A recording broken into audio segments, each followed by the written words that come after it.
السلام عليكم ورحمة الله وبركاته.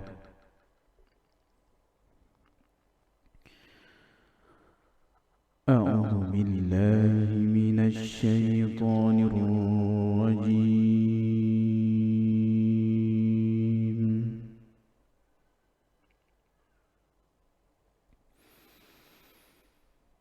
بسم الله الرحمن الرحيم.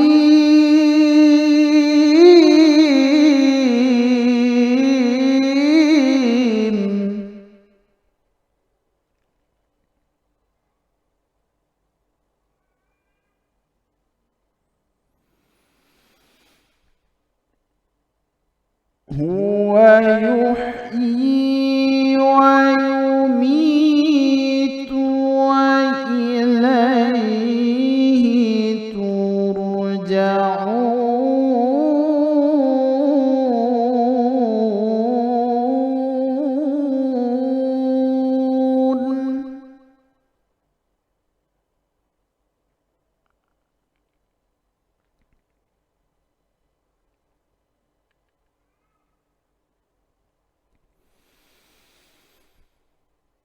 يا أيها الناس قد جاءتكم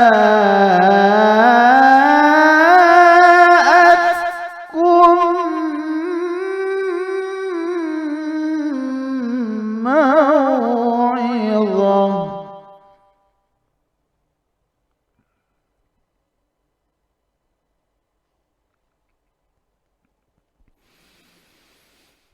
قد جاءتكم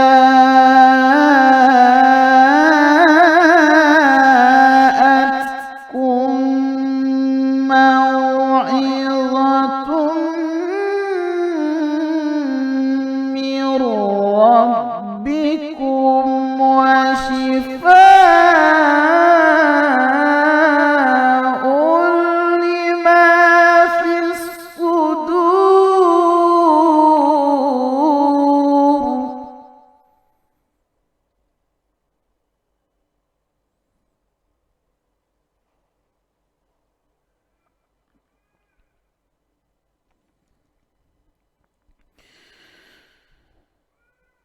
وهدى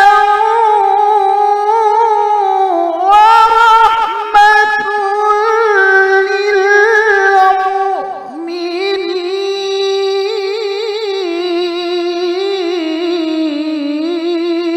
للمؤمنين.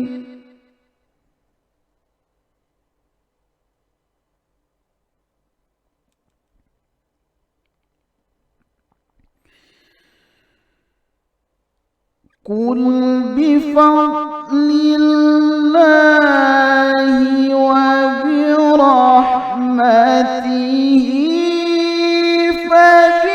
فبذلك فليفرحوا.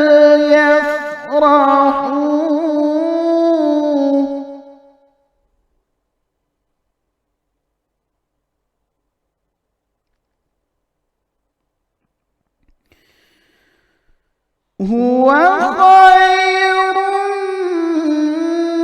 مما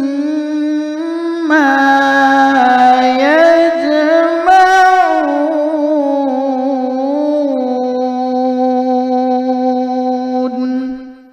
صدق الله العظيم.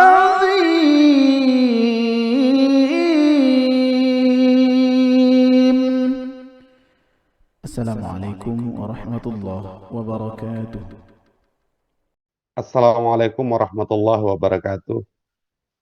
Alhamdulillahirabbil alamin. Assalatu wassalamu ala asyrafil anbiya'i wal mursalin wa ala alihi washabihi ajmain. Bapak Ibu para pemirsa Seperti TV yang berbahagia. Hari ini kita lanjut untuk menelaah dan membaca kembali kitab pedoman puasa yang ditulis oleh Syekh Sulaiman Ar-Rasuli. Setelah sebelumnya kita membahas terkait dengan kapan hari-hari Puasa itu diwajibkan, puasa itu diharamkan, puasa itu makruh, puasa itu sunat untuk dilaksanakan. Bersamaan dengan juga ada potongan penjelasan terkait dengan keberadaan puasa sepanjang hari. Itu mengibaratkan puasa Ramadan 30 kali 10 pahala tambah dengan 6 kali 10 pahala, maka total 360. Hari ini kita akan masuk dengan tema baru, yaitu bicara soal sebab-sebab kewajiban puasa Ramadan. Dalam arti bahwa ada alasan penting kenapa Ramadan itu wajib.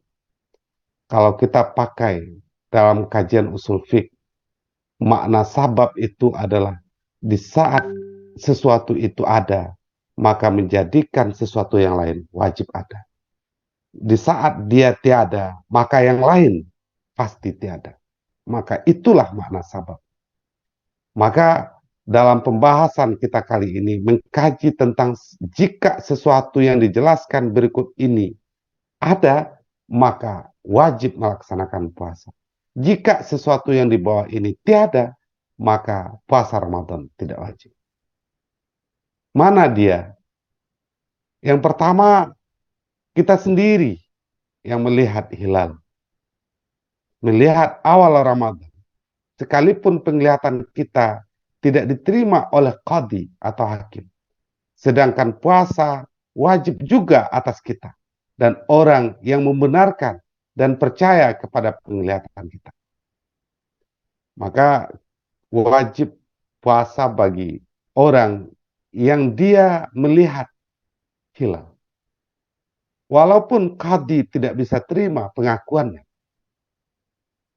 maka kewajiban puasa tetap wajib bagi orang yang melihat hilal itu. Yang kedua, tetap atau disahkan penglihatan itu oleh qadhi dengan syarat-syarat yang disebutkan pada kitab-kitab yang besar. Sekalipun penglihatan itu berasal daripada seorang saja, sedangkan puasa itu wajib atas umum nagari yang di bawah wilayah qadhi itu. Dalam kurung, dalam resornya. Maka yang kedua ini, ketika ada seseorang melihat hilal, lalu disahkan oleh qadhi, diputuskan oleh qadhi bahwa penglihatan orang itu terhadap hilal memenuhi dari syarat-syarat yang ditentukan. Maka ketika itu qadhi memutuskan bahwa Ramadan telah masuk, maka seluruh masyarakat yang ada di bawah pengqadhiannya wajib untuk menunaikan ibadah puasa. Itu sebab yang kedua. Dan sebab ketiga, cukup bilangan Sya'ban itu 30. Dengan dilihat lebih dahulu, sekalipun awal Ramadan tidak kelihatan. Sebab yang ketiga ini adalah apabila awal Sya'ban, apabila bulan Sya'ban sudah cukup 30, sudah genap menjadi 30, maka dilihat atau tidak dilihat hilal, maka wajib melaksanakan puasa Ramadan. Yang keempat, masyhur kabar bahwa awal Ramadan sudah kelihatan oleh beberapa orang yang tidak mungkin bersepakat atas dusta, sekalipun mereka tidak memeluk agama Islam, yang kabar ini dinamakan dengan kabar mutawatir. Jadi sebab yang keempat, apabila telah masyhur, sudah menyebar informasi bahwa hilal sudah terlihat, walaupun dia bersumber dari beberapa orang yang tidak memeluk agama Islam. Dan kita orang Islam wajib untuk menunaikan ibadah puasa. Karena persoalan kabarnya adalah kabar sudah berada pada titik kabar mutawatir. Kemudian sebab yang kelima adalah apa-apa saja, apapun yang telah menunjukkan atau memberitahukan bahwa Ramadan sudah kelihatan. seperti lampu yang dipasang di atas menara Maria, yang dibunyikan,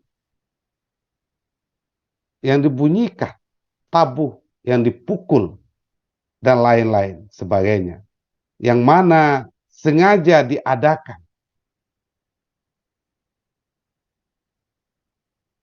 oleh untuk pemberitahu bahwa awal Ramadan sudah kelihatan dan sudah tetap pada sisi qadi. Maka dalam hal ini, di antara yang menjadi alasan wajib berpuasa itu adalah ketika instrumen-instrumen yang sudah ditetapkan oleh qadi sebagai instrumen untuk penanda Ramadan masuk, salah satunya sudah berbunyi bel, sudah berbunyi, sudah hidup lampu di atas menara bukit yang dipasang. Sekiranya itu dijadikan instrumen untuk alat, apabila itu sudah lahir, maka di saat itu qadi bisa memutuskan apakah Ramadan sudah mesti dilaksanakan atau belum. Dan tidaklah harus masuk puasa dengan hisab nujum takdim atau ilmu perbintangan. Kita ulang, dan tidaklah harus masuk puasa dengan hisab nujum takdim atau ilmu perbintangan, bilangan 5 dan lain-lain sebagainya. Kenapa? Karena bahwa Nabi kita Muhammad Sallallahu Alaihi Wasallam tidak mengerjakan, tidak menyuruh, dan tidak pula menetapkan masuk puasa dengan hisab dan lain sebagainya. Begitupun para sahabat. Hanya Nabi kita menegah berpuasa sebelum melihat awal Ramadan dan sebelum sempurnanya Sya'ban menjadi 30 dengan sabdanya, La tasumu, la tasumu hatta tarawul hilal.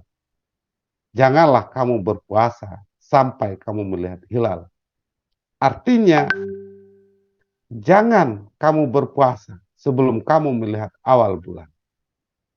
Berkata lagi Nabi Shallallahu Alaihi Wasallam, fa in ghumma alaikum fa akmilu iddata sya'bana salasina yauman.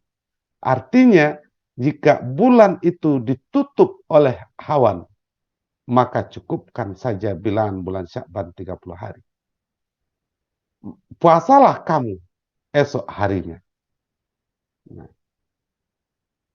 maka dalam konteks yang seperti ini, ada hadis Nabi yang berbicara soal bahwa puasa itu ditetapkan melalui ru'yatul hilal. Ini lanjutan berikutnya. Adapun hadis faqdirulah yang diartikan oleh setengah guru-guru dengan hisab, maka yaitu salah pengertian. Karena hadis itu ada sambungan pada hadis Imam Nasai seperti ini. Fa in ghumma alaikum faqdiru salatina. Artinya, jika bulan itu ditutup awan, maka takdirkan, bilangkan saja bulan itu 30 hari. Jadi sama juga artinya dengan yang dahulu. Adapun kata setengah mereka bahwa yang dimaksud dengan ru'yah, penglihatan, yang ada pada kata Rasulullah adalah penglihatan pelita hati, maka yaitu salah. Kenapa? Karena pengetahuan itu tidaklah akan terdinding atau ditutup oleh awan. Sedangkan Rasulullah mengatakan jika bulan itu didinding oleh awan, sempurnakan Sya'ban 30 hari. Maka ini dalam konteks hari ini senantiasa menjadi perbedaan pendapat. Satu pendapat menetapkan awal Ramadan dan awal Syawal itu dengan hisab. Satu pendapat menggunakan ru'yatul hilal. cara yang adil sebenarnya. Berada pada titik bagaimana menjadikan kedua-duanya sekaligus menjadi instrumen untuk menetapkan awal Ramadan dan awal Syawal. Bagaimana caranya? Lakukan aktivitas ru'yah itu sesuai dengan ketentuan hisab yang berlaku. Dalam hal yang seperti ini, ya tetap saja akan berpotensi masalah.